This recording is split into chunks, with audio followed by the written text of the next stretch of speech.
Hey everyone. I wanted to share a little bit more both about myself and my retreats. And I realized that I'm so much more of a listener than a reader. Like I really love to take things in via podcasts and listening.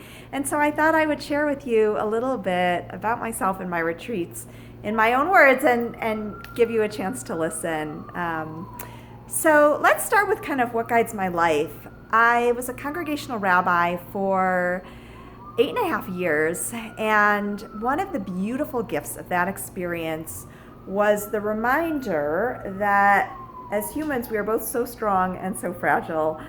We do have control over some things, but not everything. And for me, it's a beautiful invitation to remember that we get this one spin on this planet as the soul that is uniquely us. And we better be living lives that feel aligned and lit up and the way that we want to be living. So that value really guides my life to my core. And I live big because of that. I live big. I moved across the country to give a relationship a chance.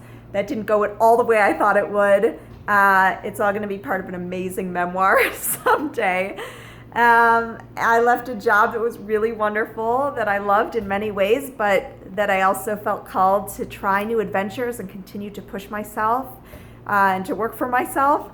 So I took that leap as well.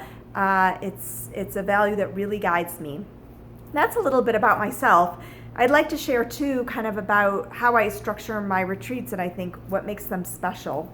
So the first thing is the recognition that we all have deep soul wisdom within us about how to lead lives that feel lit up and aligned and joyous and fulfilled and abundant, that we really have it within.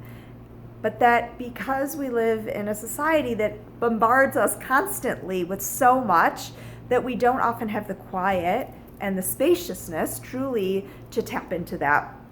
So a big piece of my retreats is giving participants beautiful open spaciousness and a container to do that. A second kind of guiding principle is that of deep authenticity, the permission and the invitation to be vulnerable, and to just be ourselves, There's so much about like how we show up publicly, or what people will think of us or what we need to prove. A lot of stuff that's just toxic perfectionism. And so again, offering participants this sacred container to just be authentic and vulnerable. And the beautiful thing that happens when we do that is that we see that we all struggle with the same stuff. We all struggle with different shades of it. And so how can we really support each other in that? And the third guiding principle is that of joy and creativity and alignment and abundance. I feel like when we can tap into that part of ourselves, which is so present, and give ourselves the permission to be playful and to be joyous, we see our lives start to really shift in magical ways. And so I bring a lot of that energy to my retreats as well. And then the fourth and final kind of guiding principle that I use is to give participants really a structure and a plan to continue to stay in that juicy space. So often when we're in an immersive setting, we get so excited, and we're so on fire. And then when we enter back into kind of more regular life, it's hard to keep that momentum. And so really offering participants kind of a structure and a plan and helping them, we each know our lives the best. And so how can we really think about what are going to be the things that are going to help me stay in this juicy space and remember the soul wisdom that has come to me. So I hope that's helpful, kind of a little bit about how I structure things, who I am, how I work, how I lead, all that good stuff. And I so look forward to seeing you in a circle on a retreat sometime really soon.